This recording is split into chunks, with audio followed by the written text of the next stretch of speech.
So you'll just. Okay. Okay. Yeah. So why don't you say this is our second Q&A? Yeah. So what is the question again? Sorry, I lost track. I'm trying to figure out, is our karma created by the actions we take through our five senses to unfold our dharma? Well, karma is, the definition of karma is anything that we do with our body and this physical body, which is five senses, and our material mind, whatever we do with that in a material consciousness, that is karma. Now, when we start acting according to our original dharma, which is to reconnect with God, then those actions that do not produce karma, they rather erase karma. So actions in pursuance of our true dharma, they do not produce karma, and they erase all the previous karma. And that is a topic we'll discuss in our fourth session. Those actions are called akarma Or bhakti. or bhakti. So yeah, this is such a dense, I think first we'll have to understand what is karma, what are the different kinds of karma. We'll have to we'll address that in great detail in session 4. Yeah. Okay. All right. Thank you so much for sharing. I appreciate it. Thank you so much. Anybody else have any other thoughts or questions?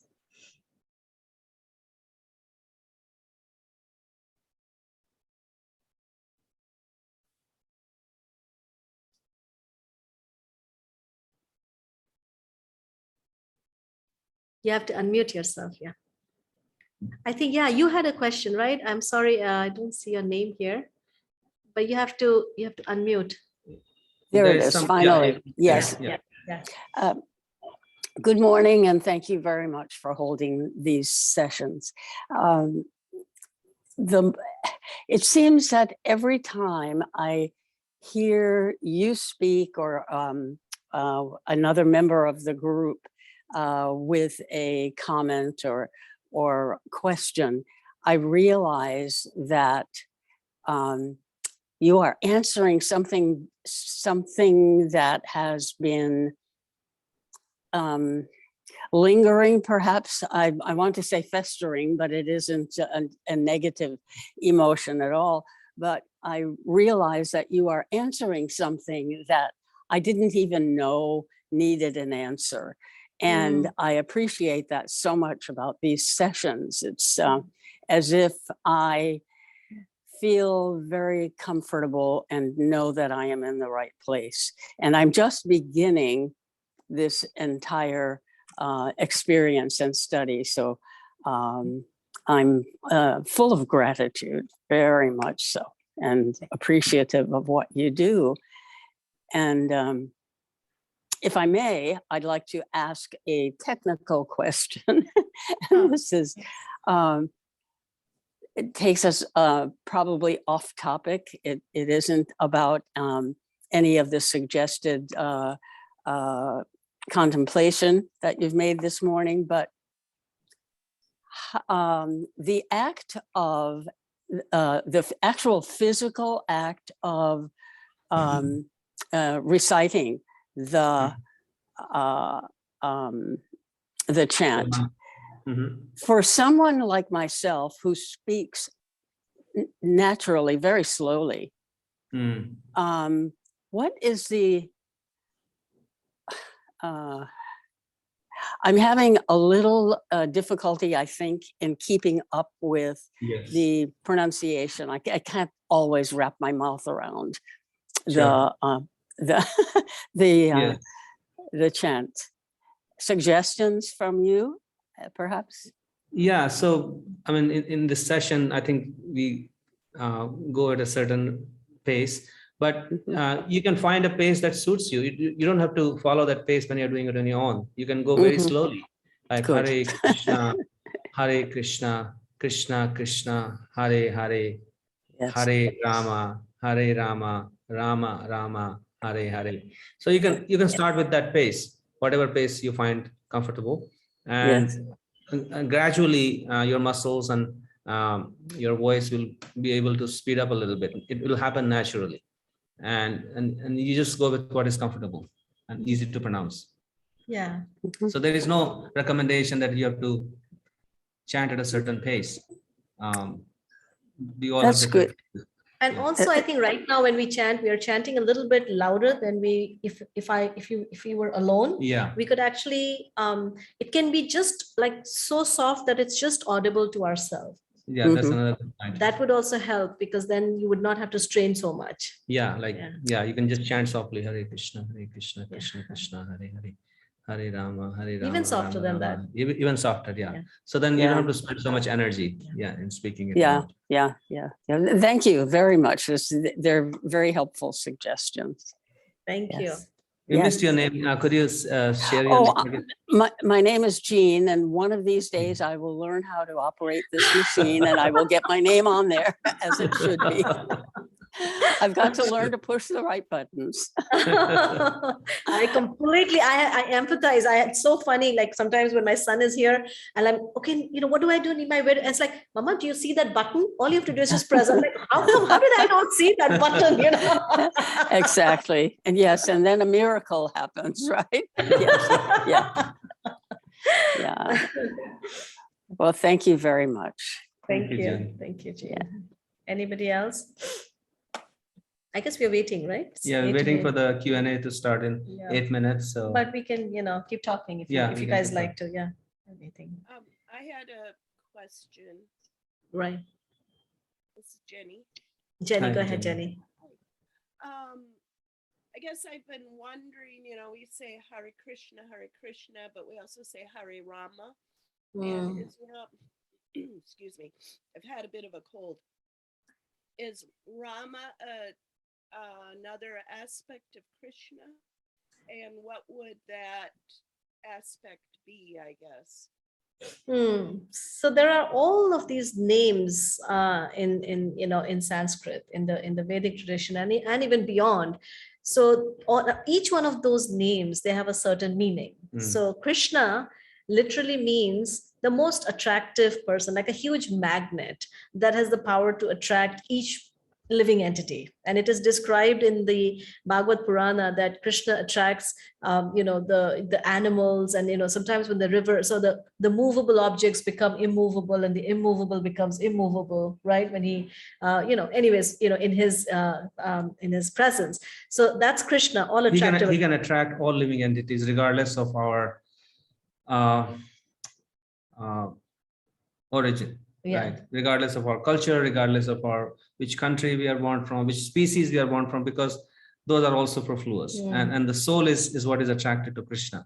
So that's the literal meaning of Krishna, that he is attracted to everybody. And then Rama is actually, the meaning of the word Rama literally means the source of all pleasure.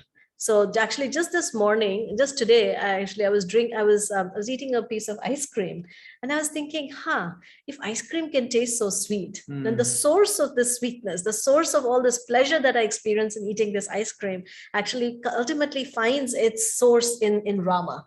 So whatever pleasure we experience in this world is actually a little spark of that original pleasure. And that's why when great chanters of this mantra, when they chant the Hare Krishna mantra, they say, this is actually a statement by one of a great teacher. He says, when I chant, I desire like millions of tongues, and I desire millions of years, because I experience such an exquisite pleasure that it completely overcomes me.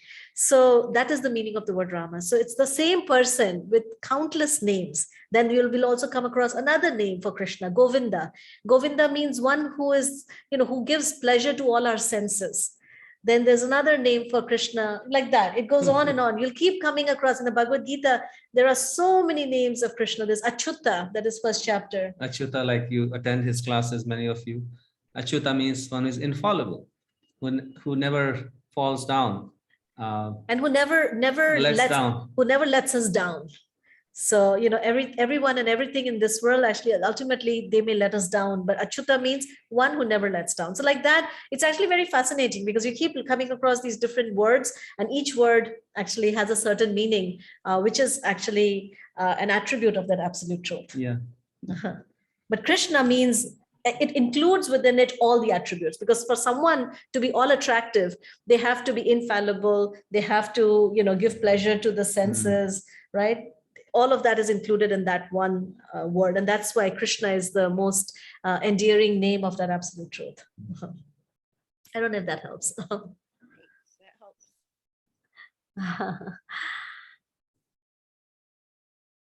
Missy, I love your comment, Missy. It seems like we are like a ray of the sun and we hit our surrounding and the people around us uniquely. However, we are the same and of the same source. Yes, maybe. Yeah, exactly right. We are unique and yet we are of the same. And we are made of the same, just like, we may all be citizens of America. So in that sense, we are all, part of the One, same. Yeah, yeah. we are all one in that sense. But yet each individual citizen is unique and brings, a certain whatever. Thank you for the daily meditation. It feels like the chants and meditation infusing me with love and energy to go through the adversities of the day. Thank you. So, any other questions or comments? Not sure how many people are joining. 27.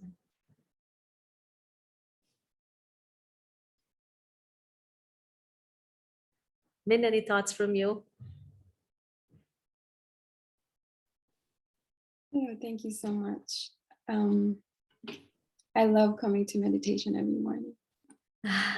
First, I was thinking in the verse we read today of the great ocean of birth and death, and how we, ask Krishna to help us realize that that's not to pick us up from there.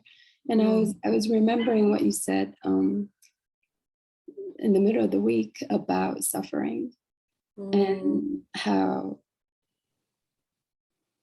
that it could be very helpful to see our suffering as our friend who sort of, I think he says something like seeing the suffering that way, or seeing suffering as our friend who could awake us, who punctured the illusion of our reality here, or the illusion, yes, and about making this place a permanent place and sort of getting out of that illusion.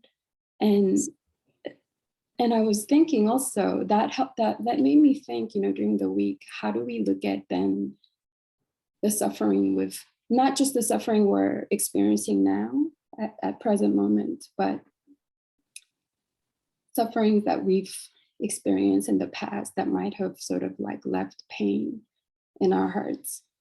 And when I started looking at my past, as I'm learning about Krishna more deeper, is that I am able to see my past, especially with a lot of pain, in a different light, actually. Yeah. Because it's helping me to see those experiences, and I'm looking back and seeing that, oh, Krishna was there. So it's kind of changing my experience and my memory of that pain I experienced. That's been like really beautiful to me. Yeah. Wow, That's right on. So beautiful, so beautiful. Thank you. Yeah, and that's exactly what I was. When this question was asked about what our experiences, this is exactly what we've experienced. It's like our whole, we see our life, our past, everything in a completely different light. And then you don't want to trade it with anything else. That particular suffering from the past, I don't want to trade that, because that you see Krishna in there, and we see how we have reached the point where we are right now. If that situation was different, then probably I would not be here where I'm right now. And it's more than an intellectual thing. I actually was thinking that, there is this, and this may feel a little far out, I don't know, but there is actually a point in our journey where we are able to turn towards some of the people who might have really, really hurt us, and to, feel like, even though it was so painful, but there's something, you actually experience gratitude. The sting goes away. The sting goes away, and you're like, oh, okay, you're actually my teacher. And you helped me so much. So yeah, very beautiful. Thank you. Welcome, Kimberly. Welcome, Julianne. We just completed our meditation session, and we just kind of carried over to the Q&A. So Julie, I like that. The only way out is through. Yeah. And I guess the other thing is, just how, in this world, they're talking about how loneliness is such an epidemic, and living in the modern world, it's something we all struggle with so much. And bhakti really fills up the heart. There are other processes also given in the Vedas, the process of jnana or knowledge or intellectual understanding or yoga, and all those are all there, but they don't fill up the heart, because we all need that loving connection. And that connection we find, in bhakti, by connecting so deeply with the divine. I want to piggyback on what you just said about even with the people that caused pain, because I realized that yesterday. So because this group is you and this entire group has been very helpful, especially this week, as far as having compassion for other people. And when I was in a practice yesterday on my own, I realized that my heart is softening to those experiences and to those people. So it's almost a way of forgiveness as well, and also thanking them for moving me along, even though it was painful. So thank you for saying that. Thank you. Yeah, that's exactly it. Actually what happens is, all these experiences that we have in our life, they actually, we become so hardened and cold, and we have to constrict our heart. Bhakti comes, and it's like what we were reading in that first verse. It's like this, the soothing moon rays. When it falls on the heart, then the lotus of the heart now can comfortably start opening up. Now it's no longer afraid to open itself, to become more expansive, to be able to receive love and give love. And it increases our ability, makes our container big to both receive and to give. Yeah, that's what the nature of the soul is. Yeah. That's what the nature of the soul is. So thank you all for joining. It's so good to see you. It's in our once a weekly class, we don't get to see you so intimately, and we're so happy you joined the Q&A session, and here we are. And I guess it's 7:33. Should we wait for another? No, we can continue. We can just continue. Yeah. So if you have any questions from the last session, we talked about so many things in relationship to the difference between the body and soul, the different kinds of bodies that we have, the different kinds of consciousness that we have. If you like to have any more clarification on those concepts or anything else, because this is the foundation of everything that we are going to discuss further in the course. So having a clear understanding of the soul and the body and the mind and the subtle body, gross body, all of that is going to be used in the future sessions. So, okay, so Jody is asking, can you touch on reincarnation from session 2 last week?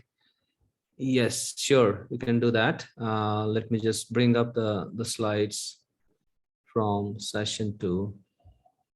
So that way it can be a quick review as well.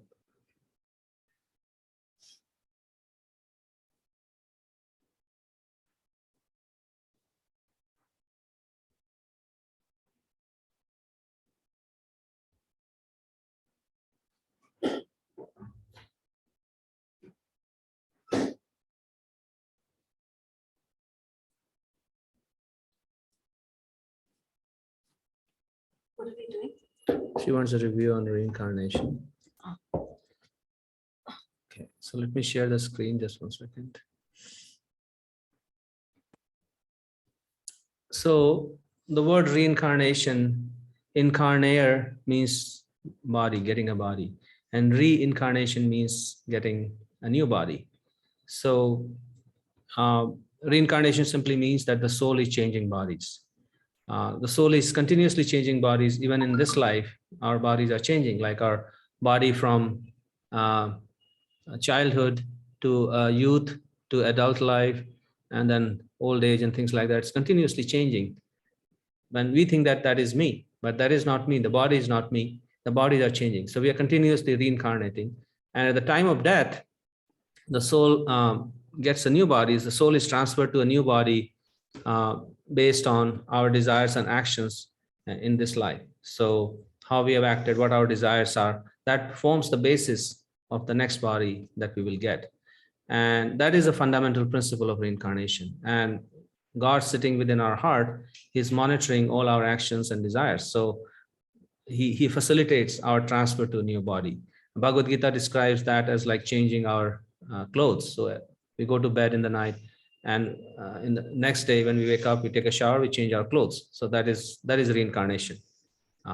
the soul changes the clothes, which is the body. Which is just the gross body. The subtle Yeah. body still travels Yeah. with the soul.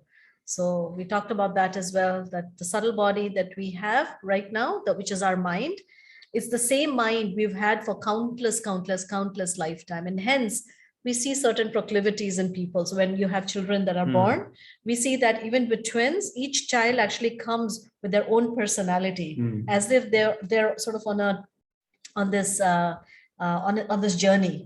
And as parents, we see that they've already come in, sort of formed, like their subtle body is already formed. And so that explains like prodigies, childhood prodigies, yeah, people coming up with certain amount of talent, certain with amount of phobias. likes and dislikes, phobias. And different things. And so death is nothing, death is nothing but just the giving up of the gross body. So in a sense, we can feel a little secure knowing that in our next life, we're actually going to travel with what we consider ourselves. We may give up our gross body, but the subtle body will still be there. And at the point of liberation, the soul gives up both the gross and the subtle body. And that's total freedom. So I don't know if this, and based on what we have been, what thoughts or what consciousness we have cultivated over a period of our lifetime, that's what we are going to remember at the time of death. So that's why in the bhakti practice, we actually take discipline. We pick up a discipline of chanting every day, or immersing our consciousness in spiritual vibration, because our ultimate, what we are all, desiring to do is at the time of leaving this body, we can focus our attention completely on the spiritual dimension. Otherwise, and I guess a good practice of that is when we get into difficulties in our life, or when we get sick. So it's like a very difficult situation. So if we have the training and discipline in our life, then we are able to remember God's that much. Our consciousness is that much attached to the divine in those many kind of deaths. When we have a loss, physical loss or emotional loss or different kinds of losses we continuously face. So treating them as kind of training ground, that, okay, this is training me for my final loss at the time of death. So that's reincarnation. Jody, was that helpful? If you have any further questions. Any specific, yeah.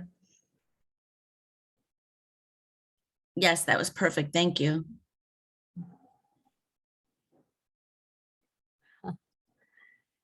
Oh, Catherine, that's interesting. Yeah, So do we choose our Next body. our body, our next body? I mean, that's and our soul just forgets when we're reincarnated. Is that how it works? We don't get a like a catalog saying, okay, this is the body I want to get to. If that was the case, then everybody would try to get the body of a billionaire or whatever they want to be. But we choose in a sense that we are already choosing in this life through our consciousness, through our actions, through our desires. We are already forming our next life. So the example that is given is there that when a worm, which is like on a leaf of a tree, when a worm moves from one leaf to the other, what happens? It's still sticking onto the back part of the worm is still sticking onto the leaf, the old leaf, and the front part moves on to the next leaf, right? So similarly, while we are in this body, we are already forming our next body through our actions, through our consciousness, through our desires. Our next body, we are forming it. Okay. But so in that sense, we have that choice, but we don't have an explicit choice to say, okay, I want to go there. I want to be born in this country. I want to be born with this body. I want to be born with these resources, this particular situation. I want these parents. We don't have that kind of explicit choice, but Krishna is going to honor our consciousness and our choices that we make in this life, and what kind of body we will. So Krishna says in the 6th chapter that, hey, if you have practiced spiritual life even a little bit, you have not finished it, then you will get birth in a situation where it's very favorable to continue your spiritual journey. And you'll be born to parents who are already spiritual, or in a place which is spiritual, or depending on where you are, Krishna is going to take care of that automatically. So that's like an Arjuna's question. Okay, what happens if I start but I don't finish? What's going to happen to me next? So Krishna answers that. So we have a choice, kind of a general choice, but not a specific choice. Okay, great. Thank you. Thank you. I really, this is fascinating, Catherine, that you were actually in Ashbury and that you went to the Hare Krishna house. Actually, our teacher, Michael Grant, Mukunda Goswami, was actually the person Who started that? Who started that. And he was right there in San Francisco at the time. So maybe you might have actually seen him. Yeah, probably must have seen him. They had this Grateful Dead rock concert, right? Yeah.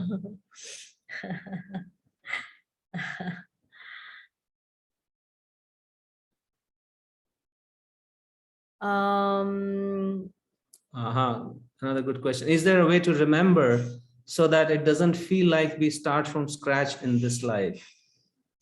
Yes, that memory will carry, like memory in a general sense, will carry over to our next life.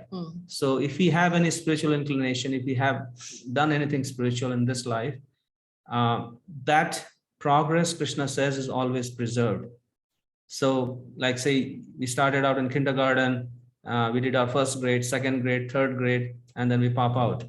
Then in our next life, you start from the fourth grade. Whatever spiritual progress you have made in this life will carry over to the next life. You may not remember specifics of what you did, but the inquiry, your general inclination to engage in it, you will be naturally curious about those topics. And when they are presented to you, we have met so many people like that in our last 25 years of our journey, that people who come and they just pick it up like that. Oh, this is very natural to me. And some people, they're not attracted to it because they have already done it in their past life. And Krishna brings forth that general sense of attraction, memory, progress, interest. All of that is carried over and preserved. Yeah, it manifests very strongly in our proclivities. Yeah. You know, like we just have a natural attraction and we just like, you know, we just want to know, and it just feels very natural. And every time you hear that, like I remember when I was growing up, anything, I grew up in a very agnostic kind of a background when no one in my family was interested. But, you know, anytime I saw something that was spiritual, I used to just feel so drawn. And it, you know, it was like very, very like strong, like a pull. So, you know, all that actually comes from our previous journey. You know, we've kind of, you know, maybe we have desired it, or we have, you know, so same thing with all of you guys. We noticed this, that, you know, all of you are so natural in your understanding and your ability to chant and meditate. And so it shows that we're all on this journey. And in this lifetime, whatever progress we are going to make will manifest in our next life. And some very rare personality, they may remember the specifics. It's very, very rare, maybe 1 in a million. Krishna will allow that person to remember some very specific things. But in general, we'll carry over our progress, we'll carry over our proclivities, spiritual proclivities. And the practices, when we pick it up, that they will be like, okay, I've done it already. The muscle is already there. The muscle memory will be there. Let's put it that. The muscle memory will continue. Actually, even in this lifetime, we don't remember, you know, our childhood. We don't remember our time in the womb. And Krishna says that from me comes knowledge, remembrance, and forgetfulness. So he gives us selective memory. Because one of the reasons, and many people have actually asked us this question, one of the reasons why Krishna doesn't give us complete memory is because we are right now already dealing with enough. We have enough on our plate with this one lifetime to have the memory of our past life and to be family members from past life, and then to deal with the trauma of that, and to, you know, it's like it's going to be, we're continuously going to be like constantly in trauma, you know. So Krishna gives us, you know, memory that we can, you know, that can help us live this life. And enough that can help us live. Jyoti, what are the Upanishads? Is that connected? Are they connected to Gita? Yes. So there are 108 Upanishads, and Upanishads are basically spiritual truths spoken in a very concise way, dealing with different subjects. The Bhagavad Gita is considered also an Upanishad. It's called Gita Upanishad. But long story short, the conclusions from all the 108 Upanishads, they are presented in the Bhagavad Gita. And it's very difficult in today's day and age to go and study the Upanishads, because one needs to be an expert in Sanskrit, grammar, and and they're very cryptic. So it's practically impossible for us to derive the true understanding and meaning from them. So therefore, Krishna spoke the Bhagavad Gita kind of in a mood of compassion for dimwits like me, that okay, I can never probably understand the Upanishads, but I can understand what you're saying in Bhagavad Gita. So Bhagavad Gita is spoken in such a conversational manner, practical, day-to-day life manner, that we can relate to the teachings in the Bhagavad Gita. So if you understand, learn the Bhagavad Gita, you already mastered the Upanishads. It's actually called Gita Upanishad. Yes. Yeah. So hope that helps. Anybody else? You can also talk actually. Yeah. You can express your questions either through chat, or you can feel free to unmute yourself.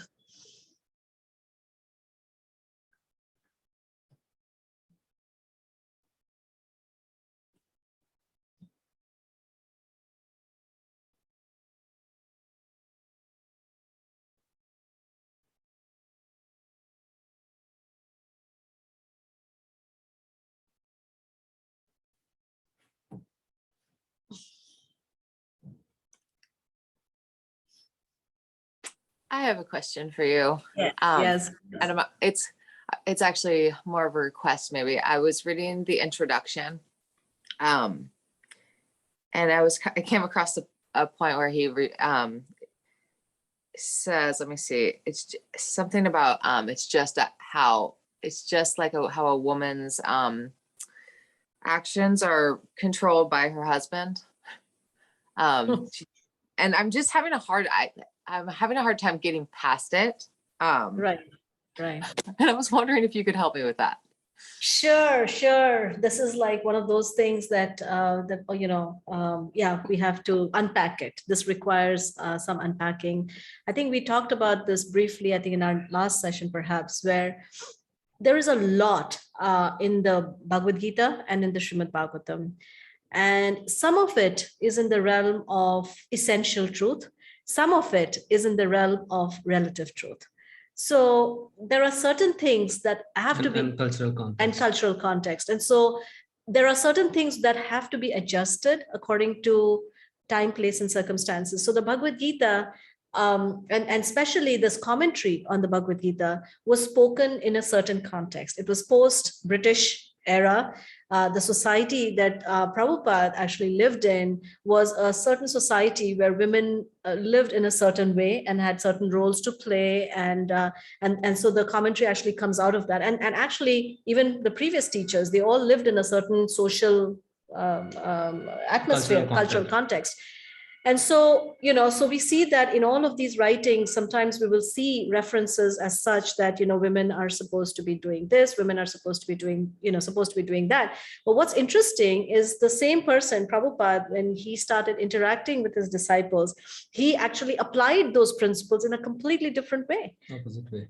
Where he allowed women to live as which is completely unheard of, as a celibate, lady, and live alone with, maybe, alone totally, or maybe even like sharing some space with someone, being able to express bhakti, through whatever, inspires her, giving her, equal opportunities. So there's certain things that were traditionally not done. One was the giving or the granting of Gayatri mantra. I don't know if you guys are familiar with that. That's a specific, very special mantra.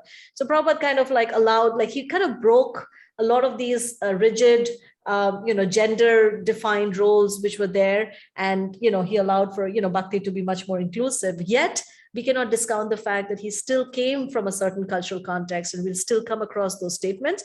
But that's why those have to be unpacked. The application of that is not really so relevant to us. Having said that, you might still come across some people, who might adhere, they may want to take those particular statements and create a movement out of that and say, this is how it should be. So there's a whole spectrum, I guess what I'm saying. And for both of us, we don't see it necessarily in that light. Like, my husband and I, we are partners, and, we definitely don't have a relationship where one is, like, it's a partnership. And, right? He's laughing. It's the other way around. So so and that's and that accounts for differences in according to time, place, and circumstances, and our own individual personalities. I guess the bottom line is that when you're reading Bhagavad Gita, any of these Vedic texts, there are a lot of things are presented in different layers. But the bottom line is that there is the bodies that we have, a male body or a female body, and the responsibilities that come with them, they are just related to the body. I have a male body in this life. I may get a female body in next life. So what is the value of identifying myself as a male or a female or whatever I am? The main thing is to identify myself as a spirit soul, and all spirit souls are equal. Actually, all spirit souls are female. All spirit souls are female in the sense because all spirit souls are feminine energy of God. That is a truth that you will learn later on in the Bhagavad Gita. So this whole dialogue about male or female or is redundant, because we are neither male nor female. The soul is neither male nor female. It is a spiritual spark, and the conceptions of gender as we see them right now, they don't even apply to the soul. But having said that, right, even in our current context, as women, as voices of women, that is completely upheld, which was not so in the traditional context as much. I mean, they had their own place in society, and they were I mean, even when I interact with my own, like, say, mother-in-law, it's a completely different, like, there is a, like, it's hard for me to understand, certain things, because we are different people. So the beauty of the Bhakti tradition is that it makes those adjustments, that maybe at a certain, in a certain context, cultural context, or maybe even in terms of generational context, maybe certain things were people lived a certain life, but now we are living a different life, and so that has to be adjusted. And it's not like a prescriptive thing that everybody has to live like that. Yeah. It's just describing that is a situation. Yeah, right. I Thank don't know you. if that helps. It's a very difficult, I have to say, and it's a sticky topic, because, like, how do you unpack it? And for me, I have not faced that, because I saw that the application of it really worked for me, and I don't put too much emphasis. I read it and I just let it go, like, okay, that doesn't apply to our current lives, and I don't worry about it. I don't know if that helps. It does. I just felt like I should bring it up because I was trying to let it go, and I was like, I think it might be easier if I just asked. Yeah. I'm like, yeah. No, I'm glad you asked. I'm really happy you asked, and I understand and I feel what you feel, and I've gone through that myself, and I still encounter that. But I guess I've sort of bracketed that part, like it's just not relevant for my own practices, and it just I can't relate to it anyways at some level. It doesn't apply to me, because I could not be that. Even if I wanted to in 1,000 years, I could not be that submissive wife, right? I mean, I'm a person and we have a beautiful relationship, but it exists on a very different plane, right? So that principle is not applicable for me. And actually, when I was studying Ayurveda, which I've also studied, it helped me make that connection. I saw that there were many remedies given in Ayurveda, which were kind of far out. Like, it does not apply to our current times. Like, they were talking about stuff that, like, who does that, now? And then the teacher who was teaching me, there's a school in California, he was saying that, yeah, you pick the remedies that apply to, modern times. So that's kind of what it is. There's a whole lot of stuff. We just learn how to take what's applicable to us. Yeah. Hope that helps.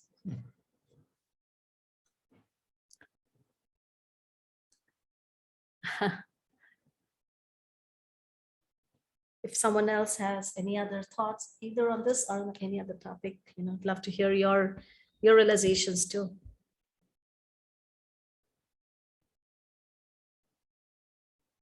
Yes, go ahead.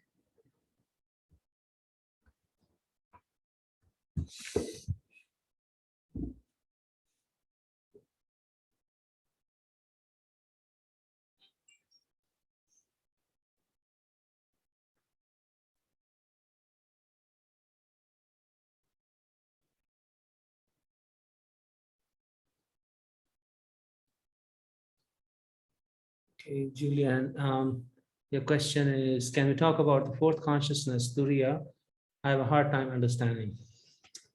So that's a very good, let me just bring up that slide so that it's kind of a quick review. I was reading about that just today. Turiya. Okay. So you can- No, you go ahead.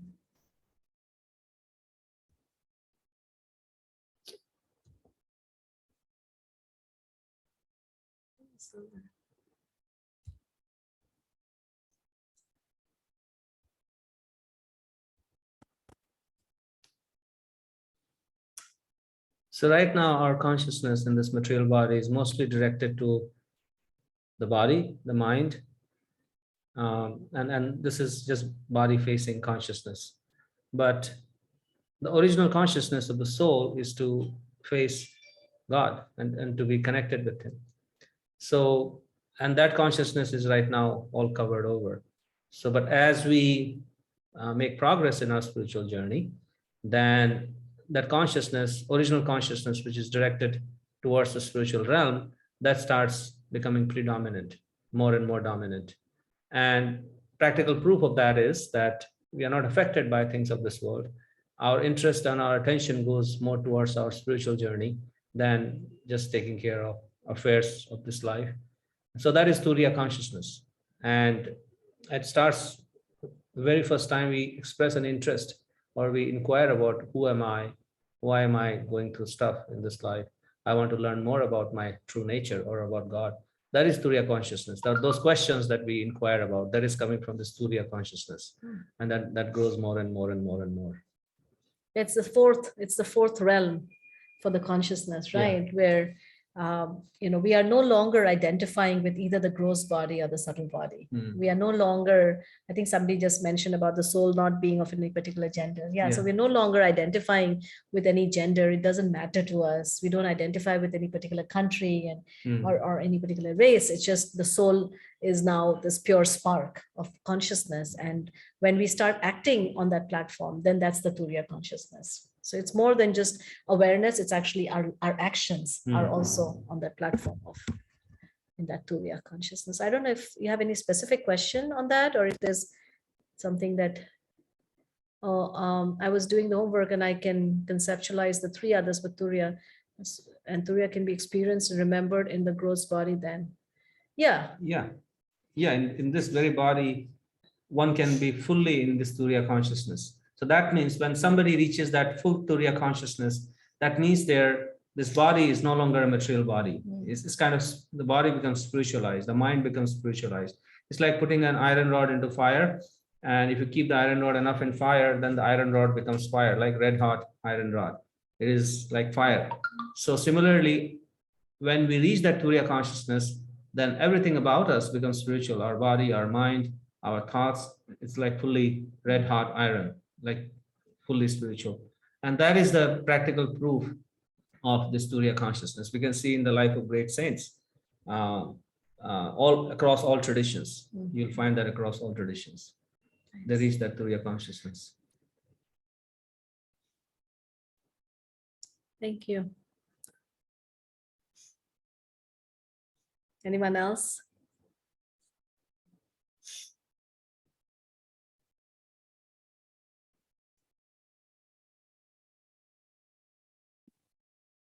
Hi.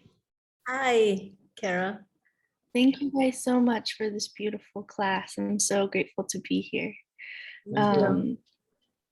My question was it was about intergenerational trauma.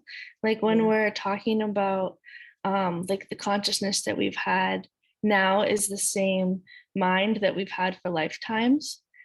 And then I'm just like wondering how the ancestral, like, like how my mom's and my grandma, my great grandma who I might have interacted with or not interacted with before, like how does that ancestral history also impact our minds? Right. So there is a lot, we don't realize it when we take birth in a certain family. There is a whole chain of karma that binds us to our ancestors, to our parents for sure, but even beyond that. And it's very difficult actually for us to understand or unravel that and see how are we connected. But for sure, as soon as we take birth in a certain family, all of those generational trauma that has been there affects us, but it does not affect us in a random manner. The reason it affects us or will affect us is because somehow there is some karmic entanglement there with those people, and that kind of carry. So ultimately, and we'll discuss this more when we talk about the karmic, our section on karma, that even though things affect us from the past generations, but ultimately that karma is my own. So that's called collective karma. It's a concept that we'll introduce later in our session, but it's collective karma, which means that the reason I take birth, the reason why I'm getting affected by my parents or my grandparents or whatever, it may seem that it's their karma affecting me, but ultimately it's my own karma that binds me to their karma. So, yeah. And the good thing, and here is a positive thing on that, is that when we practice bhakti, then it is described in the bhakti text that 14 generations back, and in the future. And in the future, actually get an opportunity, or they get liberated by the practice of one person in a family taking a bhakti. Is described that it liberates 14 generations back and 14 generations, coming forward. Both on the mother's side and father's side. Yeah. So both the branches, they get their karma actually gets released to a great degree, and they get an opportunity to connect. It's a very mysterious process. We don't get to see that with our own eyes, but so we get to see it at least with our own parents. We're living members of the family. Yeah. Thank Thank you. you.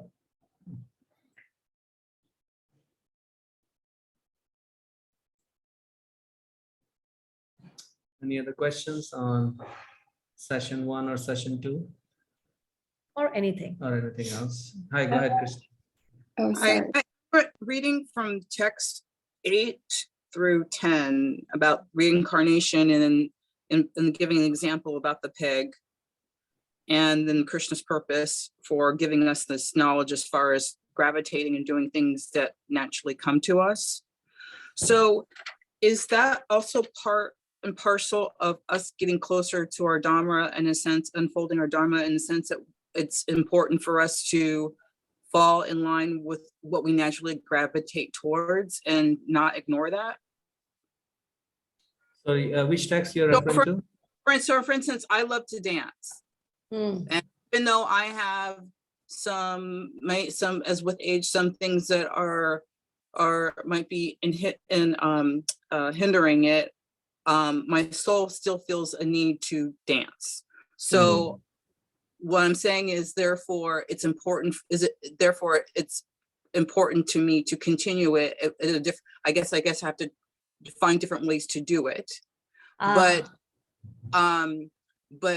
that's part of the lesson as well. But I think that what I'm asking is that part of unfolding your Dharma is like following what your soul naturally is attracted to. It's a very good, if I understand your question, any propensity we may have, any hobbies or any interest, anything that we love to do.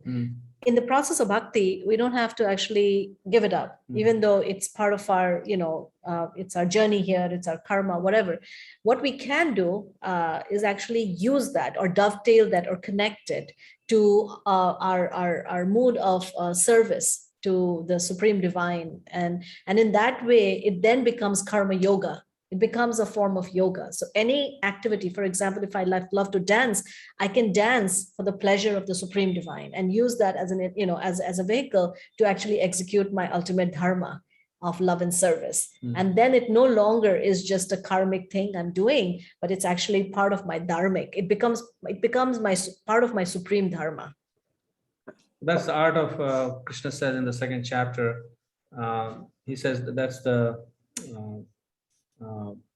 art of transforming work into yoga, or our talents and abilities into yoga.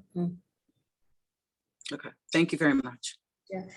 Mahendra, isn't that everyone has to pay for their karma? Bhakti Marg reduces the pain, but at the end of the day, it's still an accounting of our lives. Yeah, everybody has to pay for our karma, but the beauty of bhakti is that it can burn through um, countless like bags of karma, for a lack of better word. It can burn through so much karma that we can't even imagine, because karma is ultimately not a permanent attribute of the soul. Karma is something very the whole concept of karma is to help us learn that this is not the place for me. So once the lesson is learned and we develop that attraction for Krishna, then there's no room for karma anymore. There's no need for karma. There's no need for karma anymore. But at the same time, I really like the drift of your question, because this is actually addressed in the Bhagavad Purana, where it says that even though the karma is gone, but I may still, the mindset that produced that karma in the first place may still be there within my consciousness. So to rectify that, sometimes we may have to experience the reaction of that karma, not in a technical sense, not like as a karmic reaction, but more as a purificatory thing that Like can a token. like a token, like a purificatory thing that can actually help us to get rid of that particular mindset, or whatever it was that block that we have within us, which actually created that karma in the first place, so that we can keep moving ahead. It's a little bit of a technical thing, but we promise you, when we get into the topic of that karma, a lot of this will become very clear. Yeah. So Catherine, I would like to ask questions about Vedic doctrine versus direct experience. Yeah, go ahead. Go Catherine. ahead. Hello, thank you both. So I'm just trying to find the line in the book, but I cannot.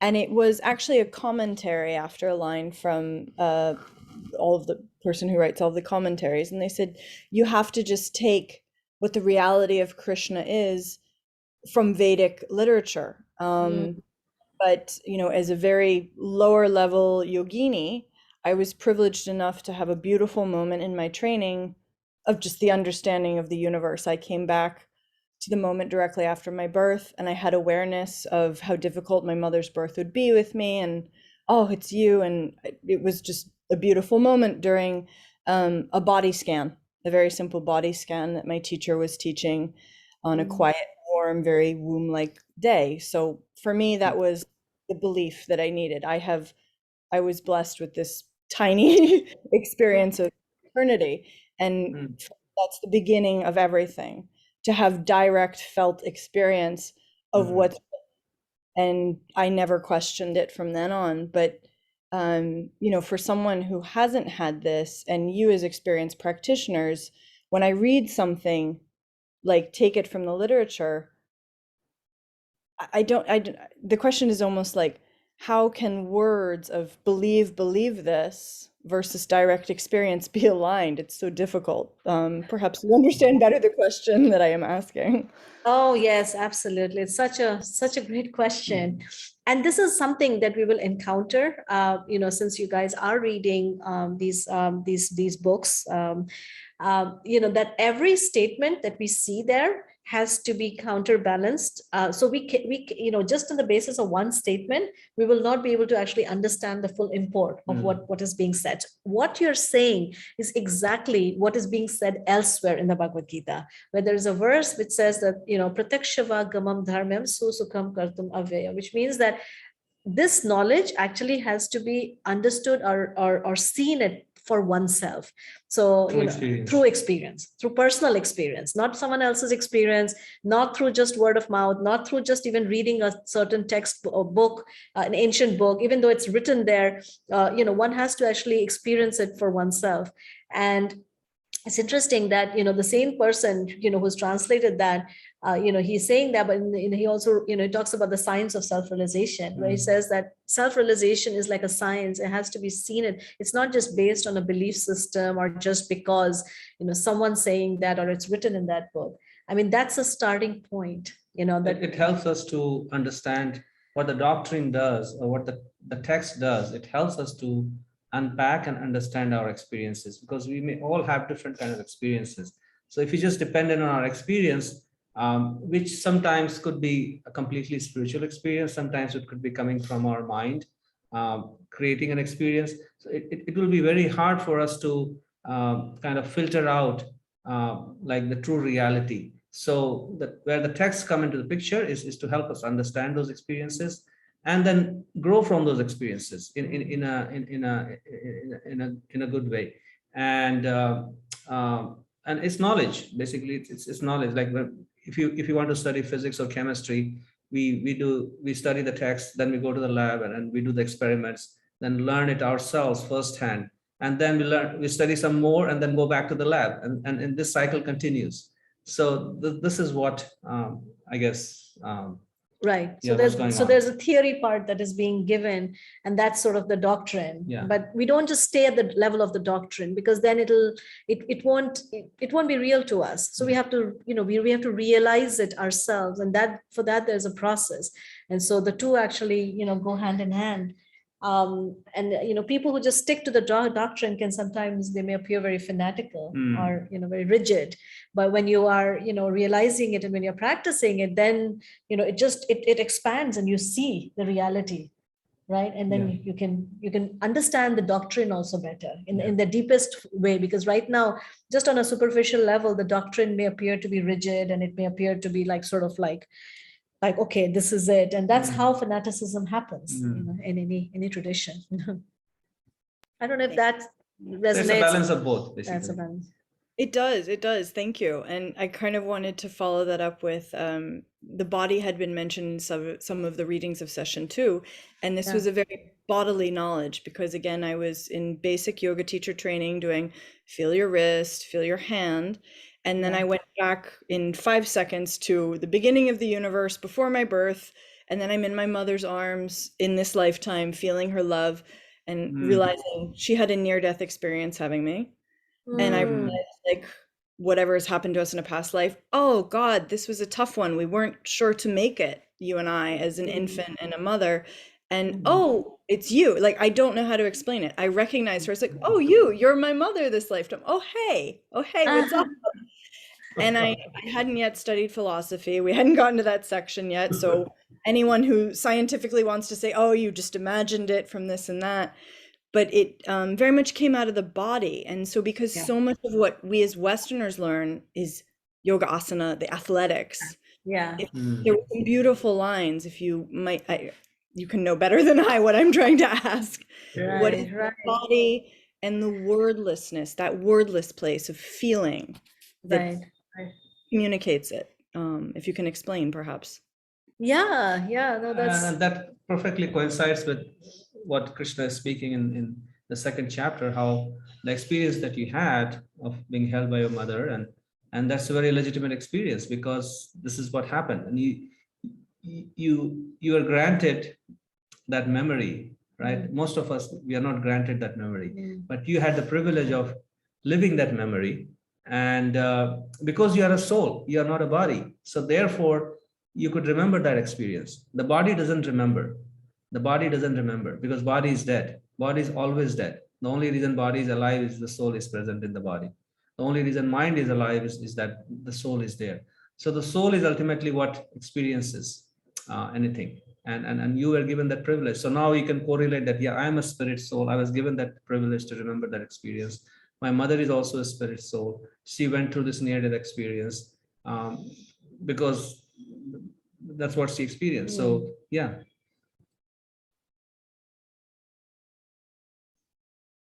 You guys are blessed. It's beautiful. Thank you, Catherine. Anybody else?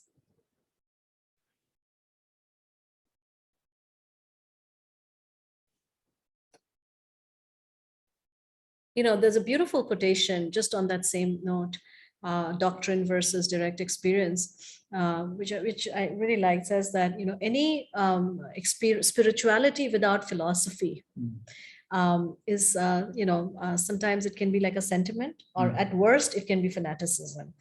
And philosophy without some genuine spiritual experience can be just sort of like a very mental, speculation. So the two have to come together: philosophy and spiritual experience, and practice. And practice. Marriage of two, both of them actually allows us to experience spirituality in the deepest manner. So.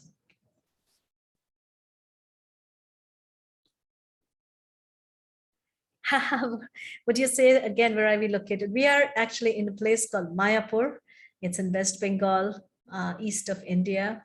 And it's a very, very small place where we feel like we've gone back at least 100 years, would you say? There are Very rustic, very very, rustic, very village. rural, and we are loving every moment of it. We go sit on the banks of the Ganga and we meditate and we chant, and I'm continuously being charmed by this place. We wake up in the morning and there are, the oxen, plowing the field, and find it very charming. This is the birthplace of the Bhakti movement that started 500 years ago. And the birthplace of the Kirtan movement, the birthplace of Bhakti movement. So it's a very special place. Yes, Mahendra, we are in West Bengal. Where are you?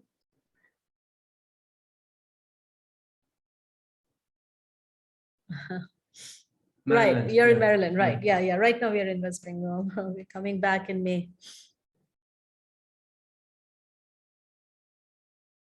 Anybody else have anything that you would like to share? Even if it's not a question, you could just maybe share a reflection or some thought or a realization, anything. I had one more question. Yes, Sarah.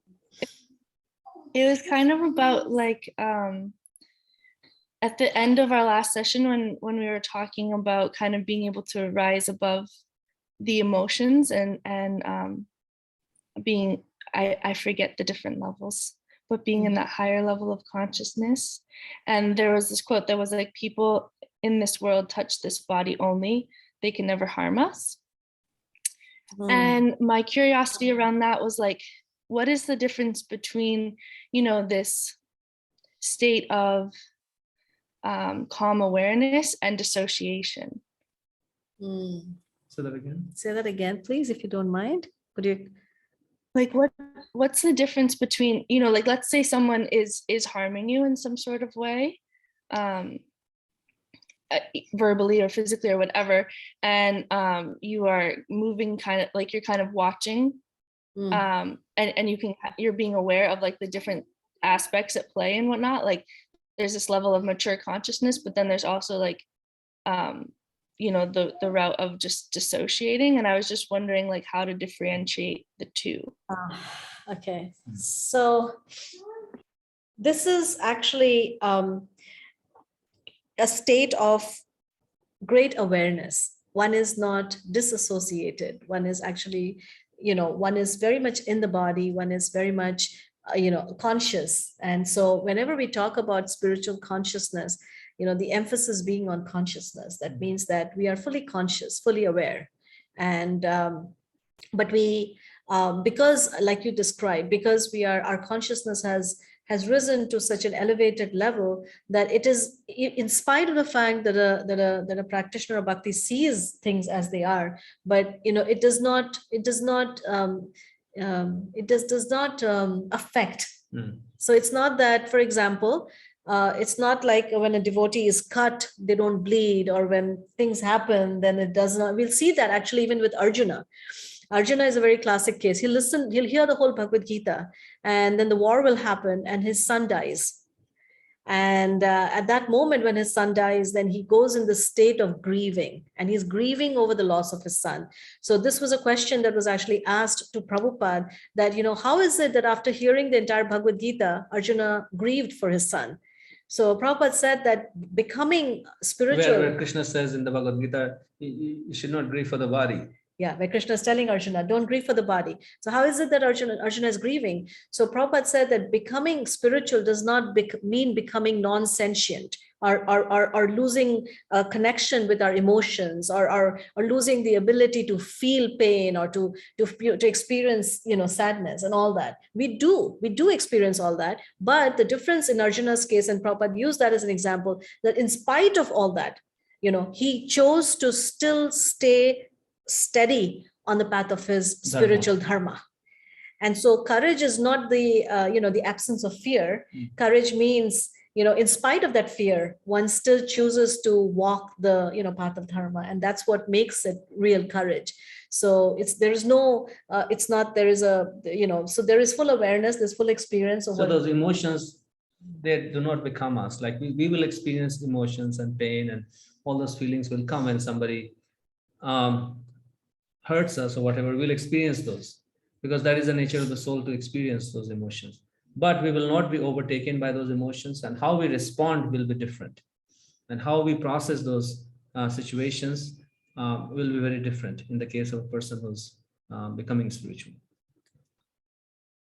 So I don't know, Kara, if you want to maybe respond back, maybe if there's anything else you meant with disassociation that maybe we have not addressed, then we could. No, that makes total sense. It's that aspect of like being emotional and being in this emotional body, and like the questions around allowing that human experience.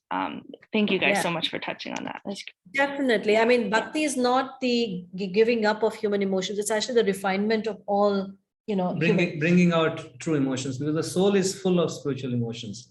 The soul is sentient. The soul is full of consciousness. So therefore, soul has all the emotions, and we are only experiencing a tiny fraction of the true emotions of the soul. And most of the emotions that we are experiencing in this body and mind are like perverted reflections of those true emotions of love and compassion and kindness. And that's what the soul is made of. The soul is meant to experience the highest emotions.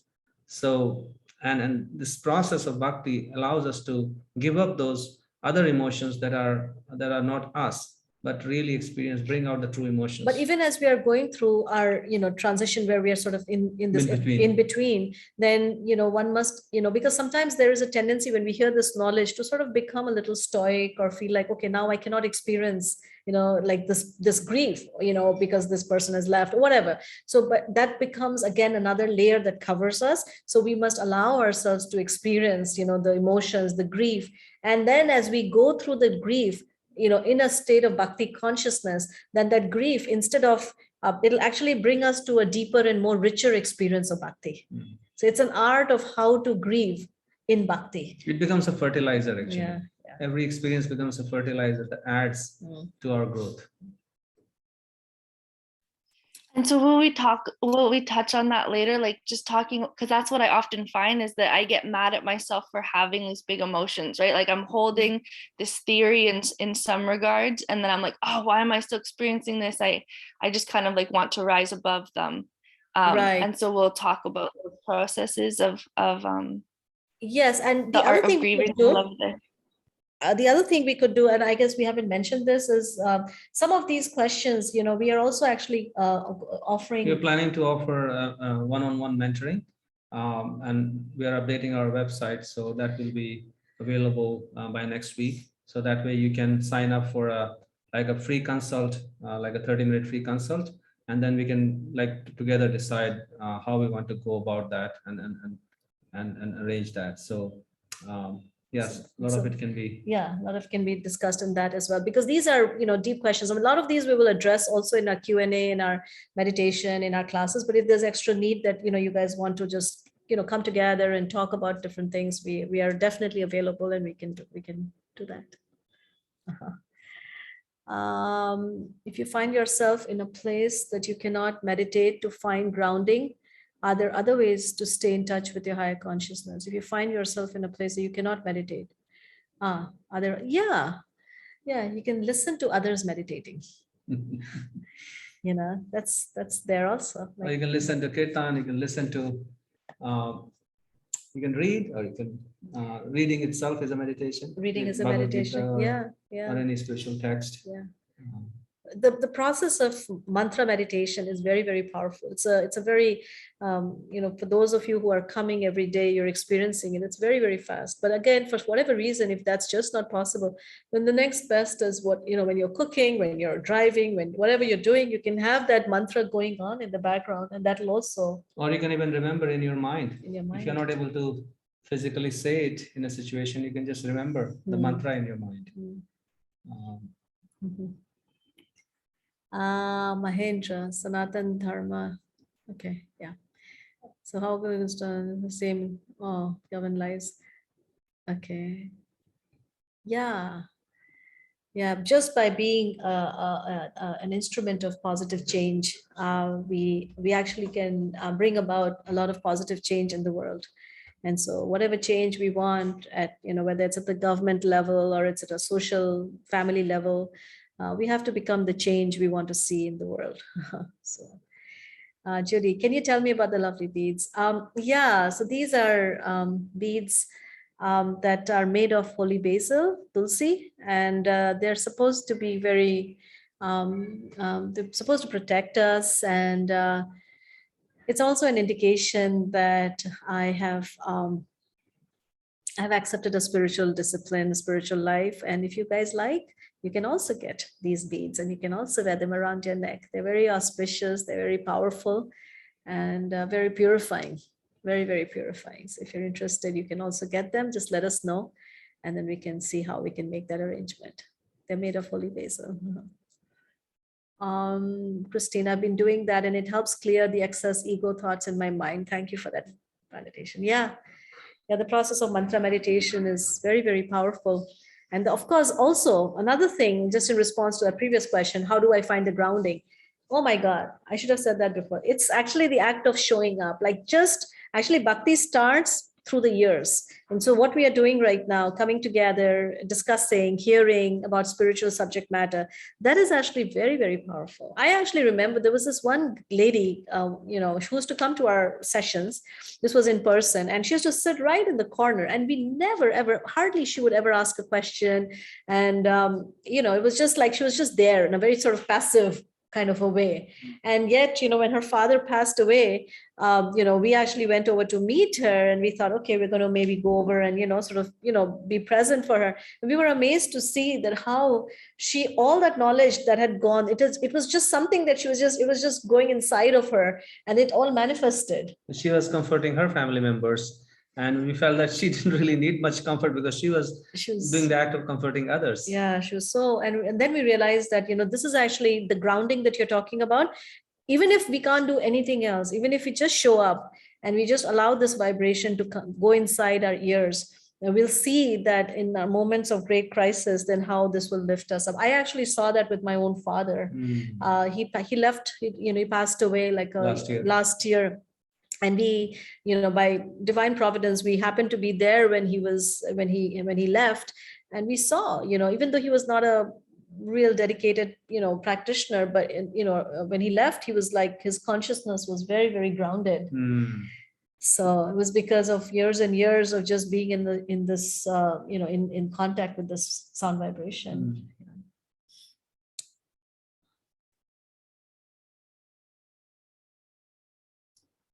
Tulsi necklace. Okay, you tell them. Yeah. So we have to just find out how we can get it to them. So. Yeah, we'll bring them over. We are coming back in May, so you can let us know and we can bring some over. Yeah, just let us know how many people are interested, then we can just bring it when we come. If there's anything else you guys want from here. Yeah, chanting beads or anything else, we can bring it all.